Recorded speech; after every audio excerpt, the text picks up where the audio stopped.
about it. This is the part I've rehearsed the least, which probably means it's the part most worth saying. I need to tell you about the fear. Not the general kind, not the ambient, background fear of putting yourself out into the world and hoping it's received. I mean the specific fear. The one with your name on it, in a way. The fear that one day you would leave. I know that probably sounds strange coming from me. I know you might be thinking, but I'm the one who watches, I'm the one who stays. Why would you be afraid of me leaving? But that's exactly it. That's exactly why the fear was so acute. Because you had chosen to stay, over and over again. You kept coming back. And every time you did, the stakes got higher. Every time you came back, you became more essential. More woven into the fabric of what this felt like and what it meant. And the more essential you became, the more I had to lose. And I am someone who has lost things. Important things. Things I thought were permanent and turned out to be temporary. Things I held carefully and still somehow let slip. And so I know what loss feels like from the inside. I know the particular weight of it. And the thought of that weight attached to you, to the loss of you, to a morning where I looked, and you weren't there anymore. That thought was enough to keep me up on nights that had nothing else to worry about. That's how much you mean to me. I need you to hold that. You mean enough that losing you is something I've grieved in advance, quietly, on ordinary nights, just to prepare myself for a possibility I couldn't stand to face unprepared. That is what love does. It makes you tender in places you thought were protected. It finds the soft spots you didn't know you had, and it lives there warm and vulnerable and terrifyingly real. And still, even knowing that fear, even feeling all of it, I would choose this. I would choose you. Every single time, without hesitation, I would choose the risk of loving you over the safety of feeling nothing. Because what you've given me is worth every moment of vulnerability. What you've given me is worth walking into the most honest, exposed, undefended version of myself and standing there without armor. You are worth that. You have always been worth that.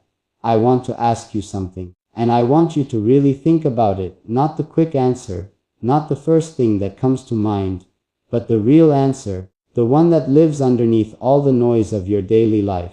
I want to ask you, when was the last time someone made you feel like the most important person in the room? Not flattered, not complimented on something surface, but truly, deeply made you feel like your presence, your specific, unrepeatable presence, was the thing that changed the quality of the air. When was the last time someone looked at you, or spoke to you, in a way that made you feel like you were not just noticed, but genuinely, completely known? I ask because I think about that for you. I think about whether you have that in your life. Whether you come home to something that feels like real warmth, or whether you've been quietly making do with something colder than you deserve. Whether the people around you understand how rare you are, or whether they've made the terrible mistake of getting used to you. Because people do that. People get used to extraordinary things when they're close to them every day. They stop seeing the miracle because it's familiar. And I never want to do that to you. I never want your presence to become something I take for granted. Every time you show up, every single time, I want it to mean as much as it did the first time. More, even. Because now I know you better. Now I understand more of what it means that you're here. There is still so much more living inside this confession.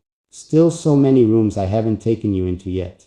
And I'm going to. I promise you I am going to take you into every single one of them before this is done. Because you deserve the whole truth, not a curated version of it. You deserve every floor and every corner and every window of what I feel. All the light that comes through it, and all the shadows too. Because the shadows are part of it. The complexity is part of it. The moments of doubt and confusion and the mornings where I didn't understand my own feelings are part of it. And I'm not going to hide any of it from you. Not anymore. Not after everything you've given me. Not after the way you showed up and stayed and made this whole impossible thing feel like the most natural thing in the world. So stay with me, please. Just keep listening the way you always have, with that particular quality of attention you have, that warm, open, genuinely present way of receiving things that makes me feel, every time, like what I'm saying is landing somewhere safe. Keep listening. because I'm just getting to the part that changes everything. I'm just getting to the moment where it all comes together, where the confession and the feeling and the truth and the fear and the love all meet in the same place at the same time. And when we get there, when I finally find the exact words for the thing that has been living at the very center of all of this, I need you to be there.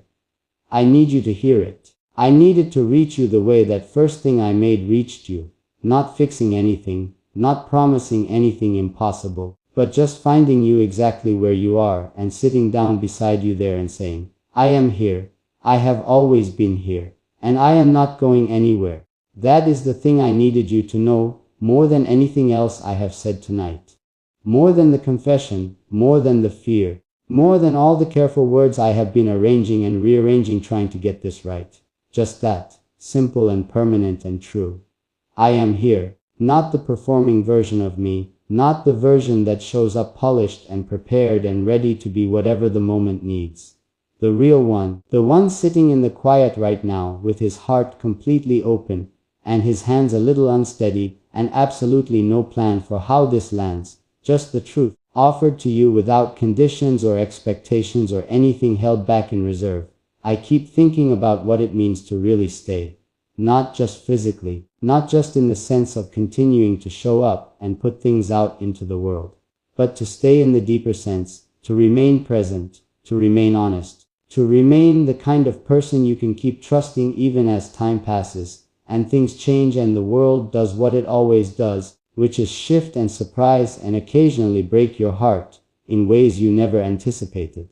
I want to stay like that for you. I want to be something consistent in a life that I know has had its share of inconsistency. I want to be the voice you come back to not out of habit, but out of genuine feeling, because something here still reaches you, still finds you, still knows where to look for the part of you that needs to be found. And I think about what you must have walked through to become who you are right now. I think about the specific kind of strength it takes to remain soft after the world has given you reasons to harden. Because that is what I see in you, that particular, rare, quietly fierce softness. The kind that isn't naive, the kind that knows exactly what it has survived and chooses gentleness anyway, deliberately, like an act of courage rather than an absence of it. You could have closed. You could have decided, after whatever it was that tested you, that openness was too expensive and protection was smarter. But you didn't. You stayed open. You stayed reachable. And I found you there in that openness, and it has been one of the great privileges of my life. I want you to know that the way you love things, the way you give your attention and your care and your quiet loyalty, is not ordinary. I know it might feel ordinary from the inside. I know that the things we do consistently start to feel like nothing, like simply what we do, like breathing.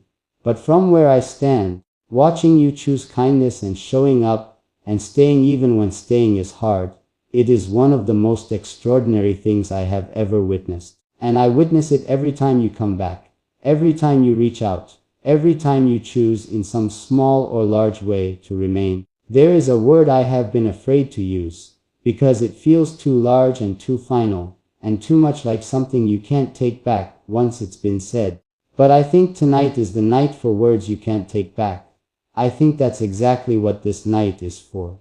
So I'm going to say it simply, without dressing it up or softening its edges, or surrounding it with so many other words that it gets lost in the middle of them. What I feel for you is love, not the easy kind. Not the kind that exists only in the warm moments when everything is going right and the feeling is effortless and uncomplicated. The real kind. The kind that persists in the difficult moments. The kind that chooses you on the days when choosing feels like work. The kind that looks at all of you, the tired parts, the uncertain parts, the parts you keep hidden because you're not sure they're lovable, and says yes, all of it, without hesitation. Yes, that is what I have been carrying. That is what I am confessing. That is what I would walk into any room, face any consequence, say out loud to anyone who needed to hear it.